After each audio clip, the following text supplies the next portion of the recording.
Hi, and welcome to another video tutorial for the Notary eJournal by Jurat Inc. In this training video, we will learn how to test your Bluetooth thumbprint scanner, and also how to capture thumbprints from your signers in real time. It may help to watch this video a few times, and work alongside us as we discuss this topic.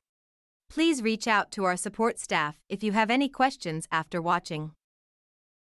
If this is your first time using the Bluetooth scanner, we recommend testing it using the following method. Once you are confident with it, you don't need to test it every time you use it. You can simply start with the instructions provided on Step 1. To test the scanner, log into your Notary eJournal and open the side menu.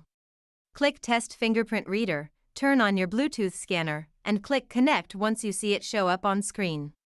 Once your device is connected, click Test Fingerprint Capture, and press your thumb down firmly on the scanner's fingerprint capturing surface, which should be flashing green. Once the light stops flashing green and you see it downloading within the app, you can remove your thumb. Now you have successfully tested your thumbprint scanner. Now let's take a look at how to use your thumbprint scanner to collect your client's thumbprints after a notarization. Thumbprint collection happens at Step 5 in the app, and takes place after collecting signatures. You will see the option to add a thumbprint under each of your client's names. Click Add Fingerprint under the appropriate client's name, and then turn on your Bluetooth scanner.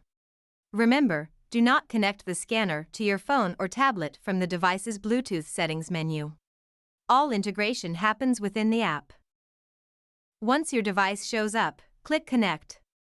Next, click Capture Fingerprint and have the signer press their thumb down firmly on the scanner for 2 to 3 seconds. Once it finishes downloading, you can save it, or retake it if it isn't satisfactory. Repeat these steps if you need to capture thumbprints from multiple people in the same entry. Now that we have learned how to test our Bluetooth scanner and how to use it in the field, make sure to give yourself plenty of time to get confident using it before taking it out on your first assignment.